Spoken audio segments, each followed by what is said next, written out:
I know it's a hard time living during the pandemic, but unfortunately, things are expected to become worse. Unless I get vaccinated.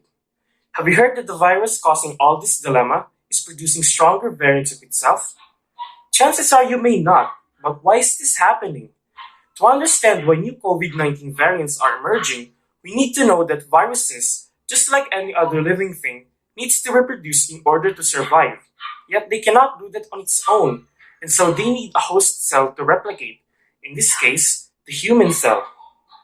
Once it finds a host cell to thrive, they replicate endlessly. However, replication does not result in perfect copies all the time. There are times when the virus changes its genetic composition. This is known as mutation, and this is what makes the virus stronger or weaker. Sometimes the mutated copies become stronger, and this is where the variants come from.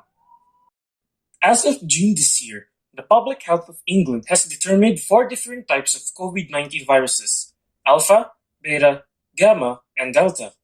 Right now, they are considered variants of concern by the World Health Organization. The most recent one, the Delta variant, is believed to be 60% more contagious than the original. All of these variants have mutations on their spike protein receptors, which enable them to enter cells more easily. Over time, they evolved to have their receptors match the ones found in our cells. So you might be wondering, what mutations causes the virus to behave that way? These are named using numbers and letters. One example is the D614G, which consists of an amino acid change in its receptors, from aspartic acid to glycine at position 614.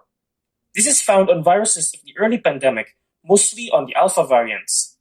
The N501Y mutation is characterized by changing the 501st amino acid from asparagine to tyrosine, causing the spike protein to bind more tightly to cells. E484K is another type, known as the escape mutation, because it avoids virus antibodies. This is what makes the newer variants more difficult to treat.